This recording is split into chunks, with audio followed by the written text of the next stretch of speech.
Hello everyone, हम बात करने वाले हैं लेसन प्लान जो कि इतिहास का है। पाठ्य योजना प्रकरण है मुगल साम्राज्य। इसकी अवधि होगी 35 मिनट। कालांश जो भी आप जिस कालांश में जाएंगे, जिस पीरियड में पढ़ाने जाएंगी, वो यहाँ पर लिखेंगे।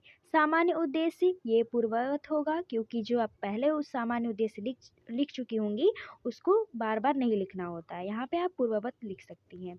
नेक्स्ट है विशिष्ट उद्देश्य, जो कि विद्यार्थी अध्ययन के उपरांत जो आपने प्रश्न बनाए हैं उसको यहाँ पे लिखेंगे कि मुगल साम्राज्य द्वारा किए गए शासन वर्ष को बता सकेंगे, पानीपत युद्ध का सन बता सकेंगे, मुगल साम्राज्य के पक्ष एवं विपक्ष में तर्क दे सकेंगे और सभी शासकों की सूची बना सकेंगे, पानीपत की लड़ाई को विस्तार पूर्वक बता सकेंगे, भारत के मानचित्र में हरियाणा और आगरा को दर्शा सकेंगे।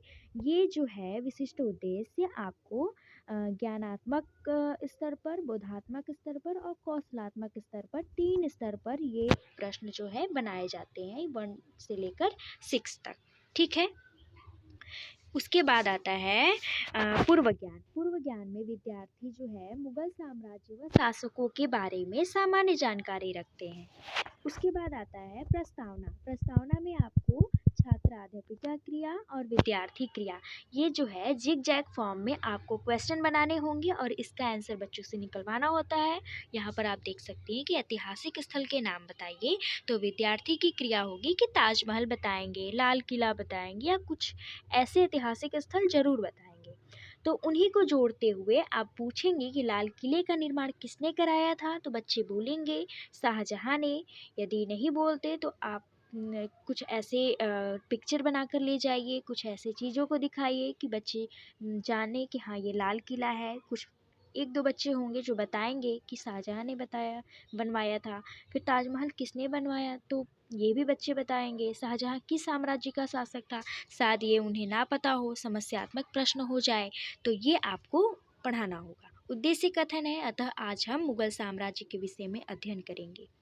उसके बाद हेडिंग आता है कि शिक्षण अधिगम व्यवस्था। इसमें आपको शिक्षण बिंदु को लिखना होगा और छात्र अध्यापिका क्रिया में जो आपको एक्सप्लेन करना है, यानी जो व्याख्यान विधि के द्वारा आप इसे बताएंगी, विद्यार्थी ध्यानपूर्वक सुनेंगे। शिक्षण प्रविधि में आपको लिखना बहुत ही जरूरी है व्याख्यान विधि। ठीक है। इतिहास यदि पढ़ाती हैं तो व्याख्यान विधि का ही यूज होगा। मुगल के बारे में आप यदि बता रही हैं तो कुछ थोड़े पॉइंट्स के बाद आपको बोध के प्रश्न करने होते हैं, जो कि दो बोध के प्रश्न करेंगे। विद्यार्थी भी उसी से उत्तर देंगे। ये बहुत ही नॉर्मल सा क्वेश्चन होता है।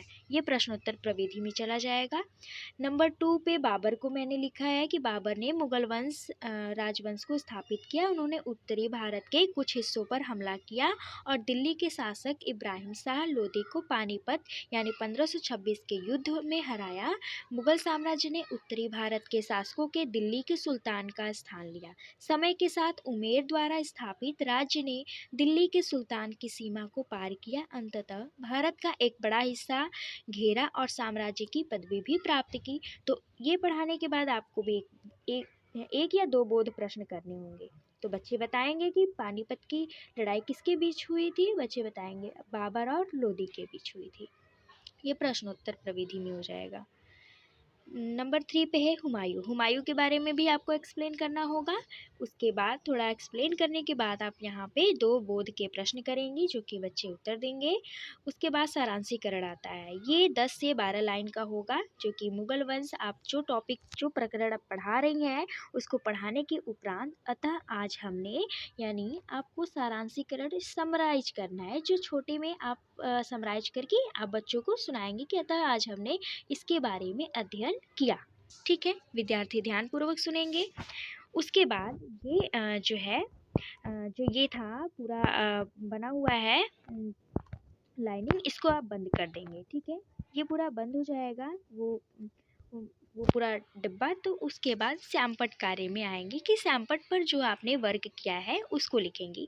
यानी बाबर के बारे में आपने बताया, हुमायूं के बारे में एंड अकबर के बारे में। उसके सन के बारे में बताएंगे कि किस सन में वो आया, क्या युद्ध किया। तो जो जो श्यामपट्ट वर्क में करेंगी उसको यहाँ पे लिखना होता है। मैंने 3 लिखा है, आप 5, 6 भी लिख सकती हैं, कोई प्रॉब्लम नहीं है इसमें। नेक्स्ट है पुनरावृत्ति के प्रश्न, जो कि 5 से 6 प्रश्नों को लिखना अनिवार्य होता है। मुगल साम्राज्य की स्थापना किसने की? अकबर किस उम्र में राजगद्दी पर आसीन हुआ? और प्रथम युद्ध कब हुआ? बाबर के बेटे का क्या नाम था? मुगल वंश किस शताब्दी में अंत हुआ? ये सभी बच्चे पुनरावृत्ति के प्रश्न में करेंगे। नीचे है दत्त कार्य। मुगल साम्राज्य के बारे में विस्तार पूर्वक लिखें और मानचित्र बनाकर ऐतिहासिक स्थल को दर्शाइए। ये प्रोजेक्ट वर्क होता है, ये बच्चों को दिया जाना चाहिए। तो ठीक है, आई होप कि ये सभी चीज़ें आपको क्लियर हो गई होंगी। एंड मिलते हैं नेक्स्ट क्लास में नेक्स्ट वीडियो के साथ। और बहुत सारे जो भी आपको वीडियो चाहिए, चाहे हिस्ट्री हो चाहे हिंदी हो, तो उसे ज़रूर कमेंट करिए, आपको ज़रूर मिलेंगे। And thank you so much.